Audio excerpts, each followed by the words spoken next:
ये सारे के सारे एक तय आयोजन जैसे दिखते हैं। एक जैसे कपड़े, एक जैसे नारे, एक जैसे भजन, एक जैसे नृत्य, एक जैसी भाव भंगिमाएं, विचार, और उसके पीछे एक पूरी तैयारी। उस तैयारी में उनके पद, प्रदक्षिणा, परिक्रमा, उनके रास्ते, उन रास्तों पे एक तरफ चलते हुए वो और दूसरी तरफ ठोकरें खाता घिसटता हुआ पूरा का पूरा देश, पूरा का पूरा समाज।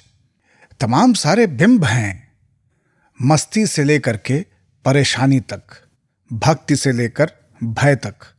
हम बात कर रहे हैं कांवड़ यात्रा की और बाबा मंडल के इस एपिसोड में बात कांवड़ियों की।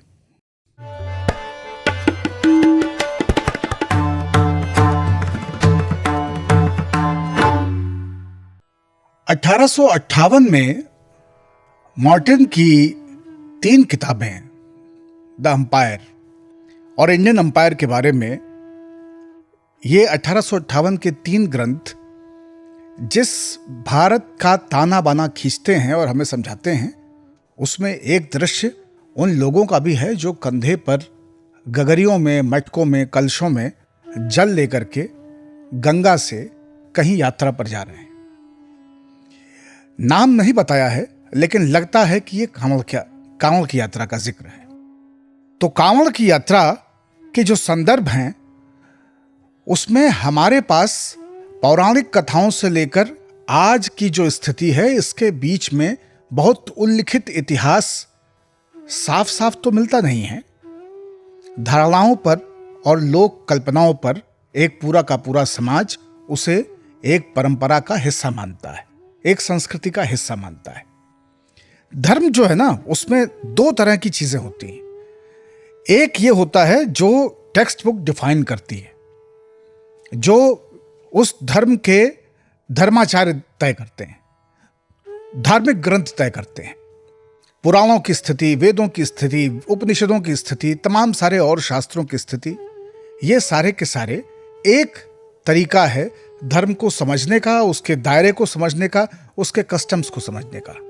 लेकिन धार्मिक आचरण, धर्म की परंपरा, धर्म का व्यवहार, सांस्कृतिक जो गतिविधियां होती हैं धर्म के इर्द गिर्द, वो केवल किताबों से नियोजित नहीं हो रही होती हैं। उसमें लोक परंपराएं भी होती हैं और लोग अपने नियम बनाते चलते हैं, अपने नियम उसमें ढालते चलते हैं, और धीरे धीरे एक समय में एक समाज जिन चीजों को शुरू करता है वो निरंतरता पाते पाते पौराणिक होने लगते हैं। कांवड़ की कथा लगभग ऐसी ही है।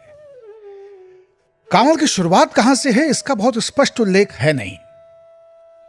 ऐसा माना जाता है कि रावण पहला कांवड़िया है। रावण गंगा का जल लेकर के, और कुछ लोगों का मत है कि कैलाश से जल लेकर के और फिर शिव पे उसको अर्पित करके, और इस तरह से उसने अपनी कामना पूरी की। बागपत में एक मंदिर है पूरा महादेव। कहा जाता है कि परशुराम पहले कांवड़िए थे। उन्होंने गलमुक्तेश्वर, ये जो पश्चिमी उत्तर प्रदेश में, जहां पे गंगा को हम मानते हैं कि अब वो हरिद्वार से आने के बाद में अब असल में अब वो मैदान में आ गई हैं, तो गलमुक्तेश्वर से जल लेकर के परशुराम बागपत में पूरा महादेव के मंदिर गए थे और वहां पे उन्होंने जल चढ़ाया था। उस परंपरा की वजह से अभी भी वहां पे श्रावणी मेला होता है, अपार भीड़ होती है। गलमुक्तेश्वर बेहिसाब लोग जाते हैं, और बागपत में भी मेला लगता है श्रावण के मास में। तो इनको कांवड़िया माना जाता है। कांवड़ियों को याद करेंगे तो पौराणिक संदर्भों में श्रवण कुमार की भी कहानी है, जिन्होंने कांवड़ के दोनों पालनों में अपने माता और पिता को बैठा करके एक लंबी यात्रा की थी। ये वही श्रवण कुमार हैं जिनको मारने का श्राप दशरथ को लगा, और उसके बाद की कथा आप सब लोग रामायण रामचरितमानस की जानते हैं।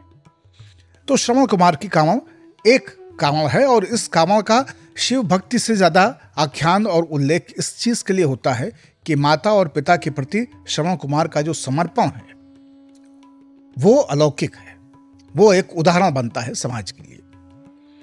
तो कांवड़ का अपना कोई हमारे पास बहुत स्पष्ट इतिहास नहीं है, लेकिन इतिहास किन चीजों का है?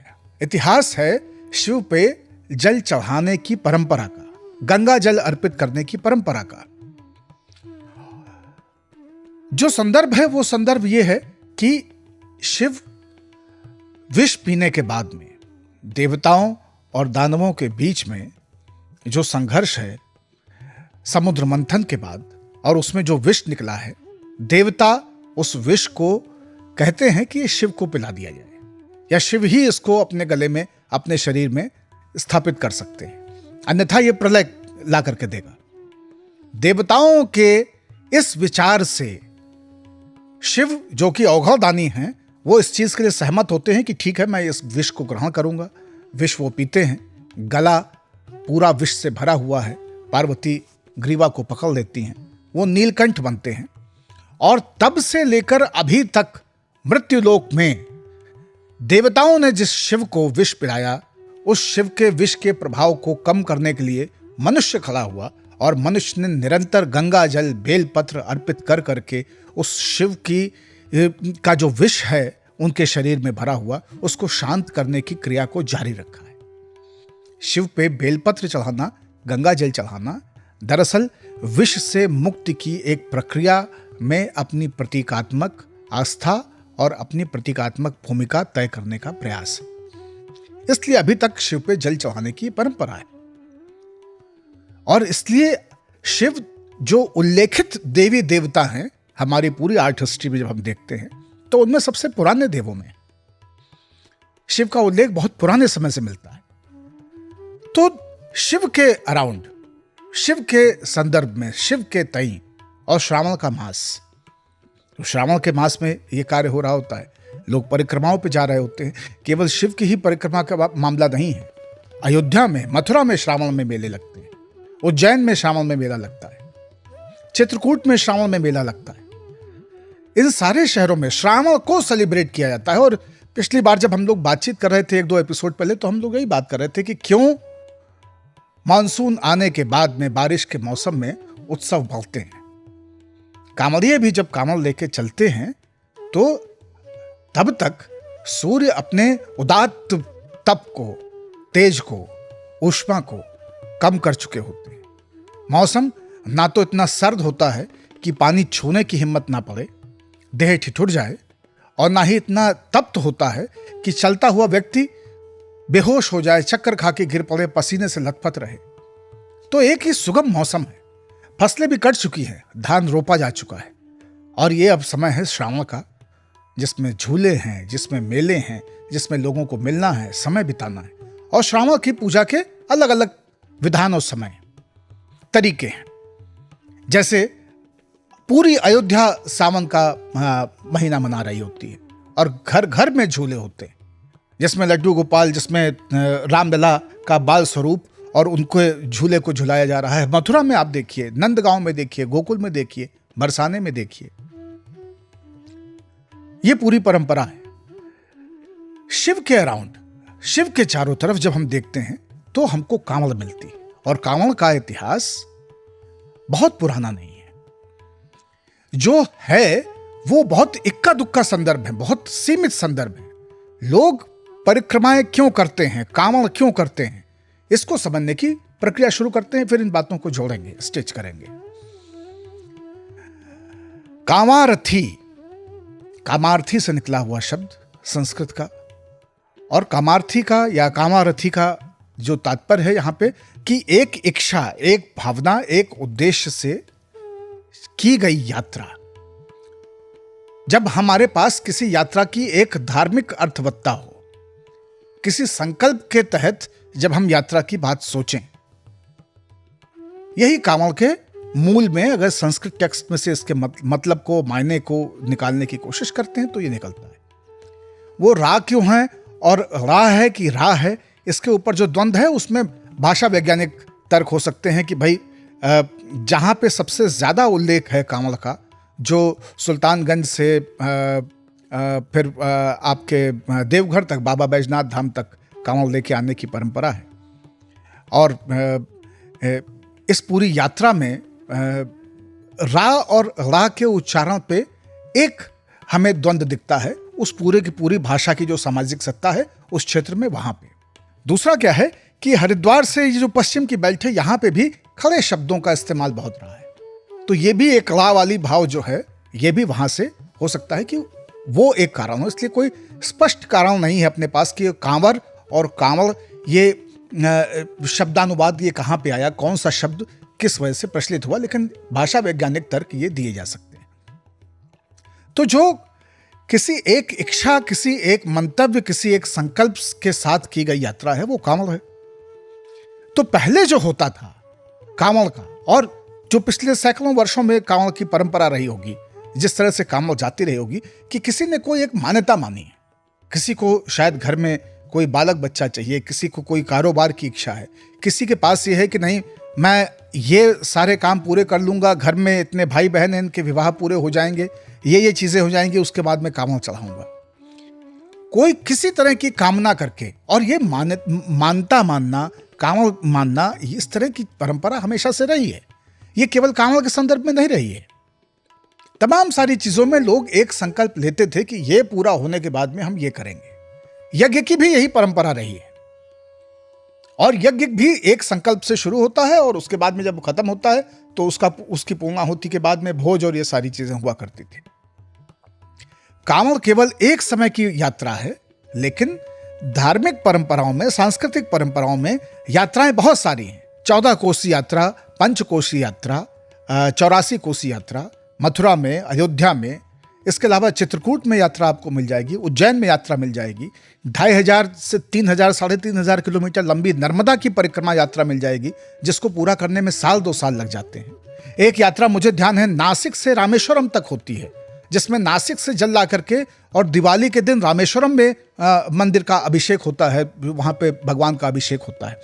तो यात्राओं की परंपरा बहुत समय से रही है, परिक्रमाओं की, प्रदक्षिणा की, मंदिर की परिक्रमा, फिर मंदिर के बाद मंदिर के जो शिव का परिवार है या उस नगर के जो मंदिर हैं उनकी यात्रा। तो 5 कोसी यात्रा है, 14 कोसी यात्रा है। बनारस की 5 कोसी यात्रा पूरे बनारस के सभी प्रमुख स्थलों का, सभी प्रमुख शिवलिंगों और अन्य मंदिरों का उनका भ्रमण है। तो परिक्रमाओं की परंपरा रही है। परिक्रमाएं भी संकल्प के साथ होती थी, या किसी एक इच्छा या किसी एक चीज के पूरा होने पे होती थी, या ऐसा होता था कि मैं ये परिक्रमा करूंगा प्रभु, ये परिक्रमा करके मैं आपकी शरण में आ रहा हूं, इसके बदले में मैं आपसे ये चीजें चाहता हूं, ये मेरी अपेक्षा है, इस तरह से आप मेरा उद्धार करें। तो कांवड़ की जो पुरानी परंपरा है उसके पीछे एक कारक है, एक यज्ञ है, एक संकल्प है, और उस संकल्प को लेकर के एक व्यक्ति जाता है, जल लेता है और उसको अर्पित करके शिव पे उसको मानता है कि प्रभु मैंने अपना काम पूरा किया, अब आप मेरा काम या मेरे ऊपर जो आपकी कृपा, मेरा जो कल्याण आपको करना है उसको आप करें। तो कांवड़ का ये संदर्भ है।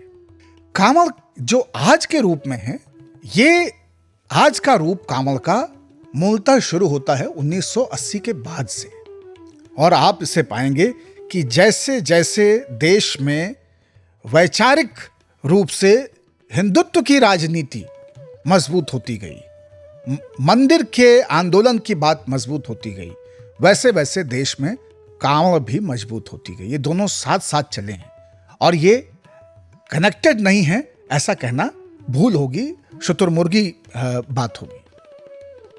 दोनों का साथ साथ आगे बढ़ना हुआ है, और ये घटना ठीक उसी तरह से है। लोग सोच सकते हैं कि ऐसा कैसे कह सकते हैं आप, ऐसा कैसे हो सकता है। ये जो ऑर्गेनाइज कांवड़ है, ये वहीं से पिछले 40 सालों की, 35 सालों की देन है। इसके पहले के जो भी लोग आपके घर परिवार में हैं, उनसे आप पूछें तो आपको स्वयं समझ में आ जाएगा कि कांवड़ कितने लोग लेके जाते थे, कैसे लोग लेके जाते थे। हमें याद है कि हमारे बचपने में बैलगाड़ियों से, या जब धीरे धीरे साधन बनते गए तो कभी जीप की व्यवस्था हो गई, कभी बस की व्यवस्था हो गई, तो गंगा नहाने के लिए जाने का और स्नान के लिए पूर्णिमा या किसी एकादशी या मकर संक्रांति, किसी ऐसे पर्व में, कतकी का मेला, श्रावण में कहीं कहीं घूमने जाना है, अलग अलग समयों पे, यहां तक कि नवरात्रों के लिए। लेकिन कांवड़ की परंपरा एकदम ना के बराबर थी। तो गुलशन कुमार के गीत, राम मंदिर का आंदोलन और कांवड़ों का धीरे धीरे संगठित होते जाना और संख्यात्मक रूप से बढ़ते जाना, ये धीरे धीरे 80 के दशक में हमको देखने को मिलता है। और 90 के दशक में जैसे जैसे आंदोलन प्रभावी हुआ और अपने उसने तमाम माइलस्टोन्स अर्जित किए, वैसे वैसे हमने देखा कि ये परंपरा और परिष्कृत होती जा रही है और मजबूत होती जा रही है और संगठित होती जा रही है। और ये सब कुछ ठीक वैसा ही है जैसे किसी समय में बाल गंगाधर तिलक ने सांस्कृतिक रूप से गणेश उत्सव के आयोजन को और उस 10 दिन के पूरे आयोजन को ऑर्गेनाइज करके समाज में सांस्कृतिक माध्यम से एक राजनीतिक और आजादी की चेतना को डालने का प्रयास किया था। कांवड़ के पीछे भी एक राजनीतिक या वैचारिक उद्देश्य है, ऐसा कहना कतई गलत नहीं होगा। तो एक ये चीज समझना बहुत जरूरी है। दूसरी चीज क्या है कि कुछ पुराने संदर्भ में देख रहा था तो उसमें 1988 का एक प्रपत्र मिला जिसमें कांवड़ के ऊपर गीत और नियम, वो किसी धार्मिक प्रकाशन की पुस्तक का एक पन्ना है, उसमें कुछ 21 नियम बताए गए हैं और उन नियमों में यह बताया गया है कि क्या क्या करना आवश्यक है। जैसे आप किसी भी तरह का विलासिता नहीं कर सकते हैं, आप अपने केश नखून कुछ भी काटेंगे नहीं, आप कुछ भी बाहर का या तामसिक खाएंगे नहीं, आपको किसी के साथ भी किसी भी स्थिति में दुर्व्यवहार नहीं करना है, किसी के भी स्पर्श से अपने आप को बचाना है, आप रोज शौच और स्नान और उसके बाद में कांवड़ की यात्रा, ये नियम अनिवार्य है।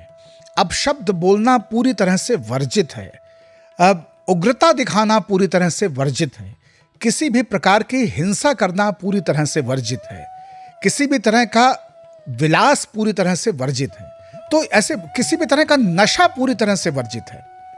ये सारे नियम कांवड़ के उस वक्त जब कांवड़ का समय मजबूत होना शुरू हुआ तो उस समय ये सारे नियम भी बने और इन सारे नियमों को बताया गया कि क्यों ये सारी चीजें आवश्यक हैं। और क्योंकि ये नियम ताजे नहीं निकल के आ रहे थे, ये नियम हमेशा से लोक परंपरा में कांवड़ या परिक्रमाओं को लेकर इस तरह के नियम रहे हैं।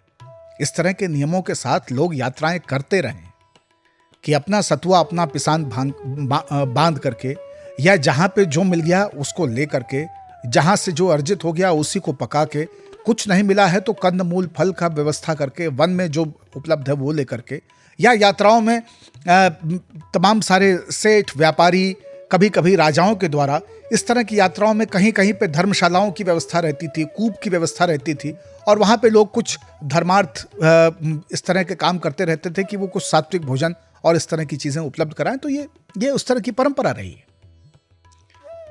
तो राजनीतिक और वैचारिक संदर्भों के साथ में जब एक सांस्कृतिक परंपरा हम बनाना शुरू करते हैं तो उसका एक पहला खतरा होता है कि हमारे लिए शुद्धता बैक सीट पे चली जाती है और हमारे लिए संख्या पहली सीट पे आ जाती है।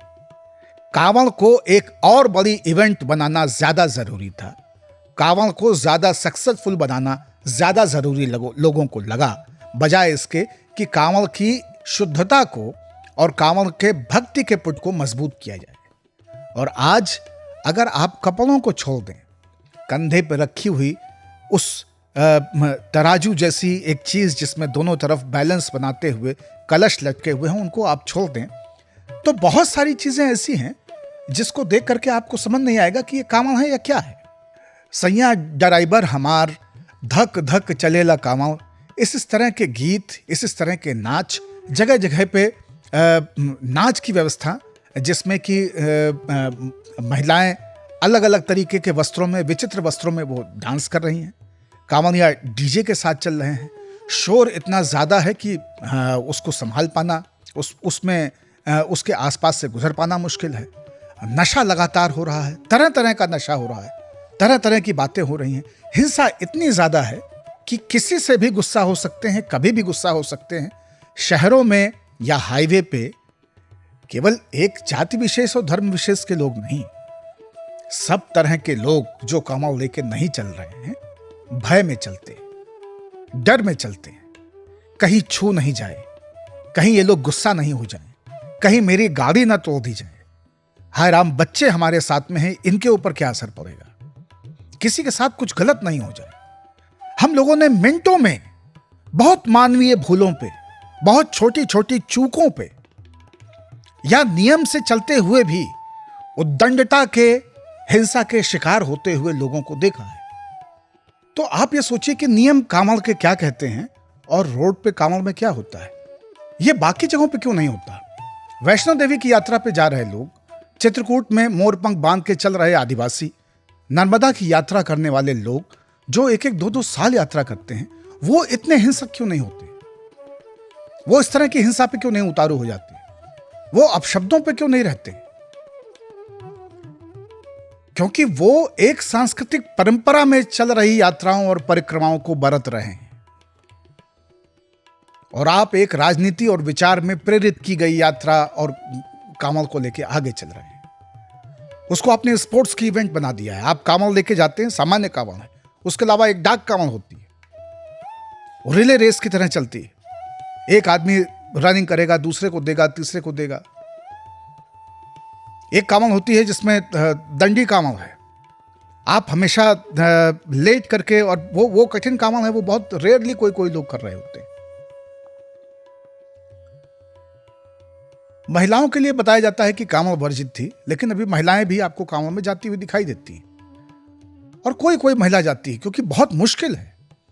जिस तरह का नाच गाना, जिस तरह के संवाद, जिस तरह की भाषा, सारी चीजें हो रही थी, उसमें बहुत मुश्किल है कि कोई कांवड़ लेकर के जाए। राजनीतिक और वैचारिक प्रश्रय मिलने से कांवड़ के पास, कांवड़ ले जा रहे लोगों के बीच एक राजनीतिक शक्ति की अनुभूति रहती है, और इसलिए ये 10 दिन 15 दिन एनार्की के दिन बनते हैं। शिव की प्रति आस्था रखने वाला व्यक्ति और शिव के लिए जल लेने जा रहा व्यक्ति, व्रत लेकर के कांवड़ के लिए चला हुआ व्यक्ति, किसी को भी अपशब्द कैसे कह सकता है? किसी के साथ भी कोई भी हिंसा कैसे कर सकता है? यदि स्थिति ऐसी आए कि उसे स्वयं हिंसा का शिकार होना पड़े, तो वो हिंसा को स्वीकार तो कर लेगा, लेकिन किसी पर हिंसा नहीं करेगा। ये कांवड़ की स्थिति होनी चाहिए, और ऐसा होता नहीं है। और आप पाएंगे कि इसका एक अपनी अर्थव्यवस्था धीरे धीरे विकसित होती गई। इसमें वाहन उपलब्ध कराने वाले लोग, इसके लिए गाने बनाने वाले लोग, म्यूजिक एल्बम्स बनाने वाले लोग, इनके लिए डीजे और इस तरह की व्यवस्थाएं करने वाले लोग, एक पूरा मार्केट है जिसमें कि बोलबम की टी शर्ट, और बोलबम ये कोई, इसको भी लोग समझते नहीं हैं। बम जो है वो एक तांत्रिक उच्चारण है शिव के लिए। जैसे जब हम देवी के सूत्र पढ़ते हैं और उनकी पूजा करते हैं, तो ओम ऐम ह्रीम क्लीम चामुंडाय विच्चय, तो इन शब्दों के अपने तांत्रिक संदर्भ हैं, तांत्रिक मायने। उसी तरह से बम जो है वो शिव के लिए है, और बोल बम का मतलब है कि शिव बोलते चलो, शिव कहते चलो, शिव भजते चलो। तो ये जो उग्रता है, और ये पश्चिम की तरफ आपको और भी ज्यादा उग्रता ये देखने को मिलेगी, खास करके जो दिल्ली, हरियाणा, दिल्ली एनसीआर से लेकर के और हरिद्वार वाला रूट है। बनारस में इस तरह के संकट और इस तरह की स्थिति नहीं है। देवघर में भी इस तरह का संकट और इस तरह की स्थिति नहीं है, लेकिन बाजार ने, कांवड़ की अर्थव्यवस्था और कांवड़ के बाजार ने उनको भी अपने ग्रिप में लिया है। तो शुद्धता और शालीनता की कांवड़ यात्रा डीजे, शोरगुल, नाच, नशा, इन सब चीजों का एक एक्सक्यूज बनते जा रहे हैं, एक बहाना बनते जा रहे हैं।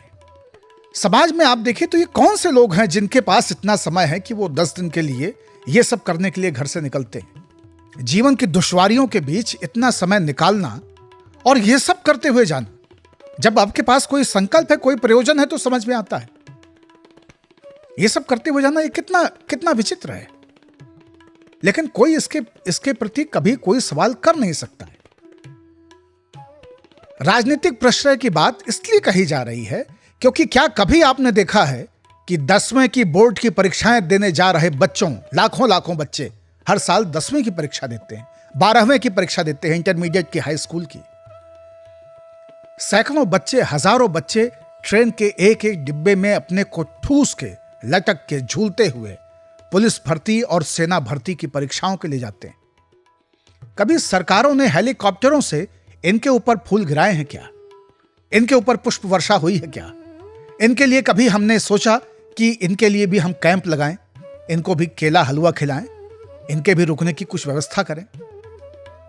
सरकारें हेलीकॉप्टर से कांवड़ियों पे पुष्प वर्षा करती है। तो यहां से हमको समझ में आता है, यहां से यह स्थापित होता है कि हमारे लिए कौन सा युवा, हमारे लिए कौन से लोग महत्वपूर्ण हैं, तो हाई स्कूल और इंटर की परीक्षा देने जा रहे लोग, सेना और पुलिस भर्ती में जा रहे लोग, बाकी अन्य प्रवेश परीक्षाओं के लिए जा रहे लोग, वो महत्वपूर्ण नहीं है। और फिर हम सोचने पे मजबूर होते हैं कि फिर इसके खिलाफ हम कैसे बोलेंगे या इसका प्रतिकार हम कैसे करेंगे। इसको अगर सुधारने का विमर्श, कांवड़ में आई हुई जो व्याप्तियां हैं, जो संकट हैं, जो चिंताएं हैं, जो अशुद्धता है, उसको सुनिश्चित करने के लिए लोग अगर नहीं बोलेंगे तो इसमें सबसे ज्यादा नुकसान जो है वो हिंदू धर्म परंपरा का है, हिंदू धर्म पद्धति का है, हिंदू मान्यताओं का है। इससे किसी और धर्म को, किसी और देश को चिंता नहीं होने वाली है। किसी और धर्म और किसी और देश में इसको लेकर के किसी भी तरह का सामाजिक और सांस्कृतिक बहस इसके ऊपर नहीं खड़े होने वाली है। ये इसी देश के बहुमत समाज को सोचना पड़ेगा कि हम अपनी सांस्कृतिक परंपराओं को किस रूप में आगे लेके जाना चाहते हैं, किस तरह का नया हिंदू समाज बनाना चाहते हैं। तो ये कुछ बातें हैं जिसके ऊपर हमें विचार करने की आवश्यकता है। तीसरी जो बात है वो ये है कि अक्सर ये कहा जाता है कि आप इन अवसरों पे तो नहीं बोलते, आप उन अवसरों पे तो नहीं बोलते, आप कांवड़ियों के प्रति क्यों बोल रहे हैं। तब तुम कहां थे का सवाल किसी एक गलत चीज को सही ठहराने के लिए तर्क के रूप में इस्तेमाल नहीं किया जा सकता है। शिव की आस्था और शिव के इस श्रावण मास की जो पूरी की पूरी हमारी परंपरा है और जिसको देश में लगभग पूरा उत्तर भारत और दक्षिण भारत में तमाम सारे क्षेत्रों में अलग अलग तरीकों से मनाया जा रहा होता है। यह पर्वों और उत्सवों का समय है। यह नई फसल को बोने के बाद में और सामाजिक रूप से, सांस्कृतिक रूप से एकजुट होने का समय है। इस समय में हम अपने ही समाज को एक संख्या को भय में रखें, एक संख्या को तकलीफों में रखें। गाड़ियां फंसी हुई हैं, हाईवे बंद हैं, कॉरिडोर्स बनते हैं और उनके लिए रास्ते की व्यवस्था की जाती है। अच्छी बात है, लेकिन मैं एक ऐसे शहर में रहता हूं जहां मैं अपने दफ्तर तक चाहता हूं कि पैदल चल के आऊं, या चाहता हूं कि कभी साइकिल से अपने ऑफिस तक आ जाऊं। सामान लेने निकलूं तो मैं पैदल जा सकूं। ये दिल्ली, ये एनसीआर हमेशा एक लड़ाई लड़ता रहता है कि हम गाड़ी और ट्रैफिक, सड़क और फुटपाथ, इनको कहां पे हम समझें कि ये हमारे लिए है और ये लोगों के लिए है। इन्हीं महानगरों में, इन्हीं शहरों में, इन्हीं आबादियों के बीच में बहुत सारे लोग रोज काम पे जा रहे हैं और वो बहुत महत्वपूर्ण कामों पे जा रहे हैं, जिससे ये जीवन चल रहा है, जिससे ये देश चल रहा है, जिससे ये अर्थव्यवस्थाएं चल रही है, जिससे सरकारें चल रही हैं। तो उन लोगों की भी चिंता एक चिंता है। वो भी शिव के ही स्वरूप हैं, वो भी शिवोहम के अंश हैं। उनमें भी उतना ही शंकर का भाष्य स्थापित है जितना कांवड़ ले जाने वाले व्यक्ति में। तो उनके पैसेजेस के बारे में भी सोचना पड़ेगा, उस पर भी विचार करना पड़ेगा। तीसरी चीज जो सबसे चिंता की बात है वो ये है कि हम इस तरह से जो कांवड़ का स्वरूप खराब हुआ है, इससे किस तरह की सांस्कृतिक परंपरा खड़ी कर रहे हैं, किस तरह के युवा बना रहे हैं हम, और उन युवाओं का कंट्रीब्यूशन कैसे एक कंस्ट्रक्टिव कल्चरल डेवलपमेंट के लिए समाज में हो सकता है। ये बहुत सारे सवाल हैं जो लोग पूछते हैं, जो लोग सोचते हैं, और उसमें आस्था पे, शिव पे, परंपराओं पे, संस्कृति पे चिंता नहीं होती। चिंता होती है उन चीजों के खराब होने पे, उनके बिगड़ते जाने पे, और उन बिगड़ती खराब होती चीजों के पीछे राजनीतिक और वैचारिक मंशाओं को देखने से, क्योंकि वो सुधार की संभावनाओं को खत्म करती है, वो गुंजाइशों को खत्म करती है। कांवड़ लेके जाना, परिक्रमाएं करना, इसमें कोई बुराई नहीं है, अच्छी चीजें हैं यदि आप आस्था पूर्वक कर सकें, क्योंकि भाव का होना धर्म की पहली शर्त है और दूसरी शर्त है नियम का होना। केवल नियम से पूजा नहीं हो सकती, भाव से पूजा हो सकती है। कांवड़ में नियम और भाव दोनों की आवश्यकता है, क्योंकि परिक्रमा के अपने नियम हैं और मन का, हृदय का, मस्तिष्क का एक भाव है। तो कांवड़ में चलते समय हमें शिव के भाव में रहना है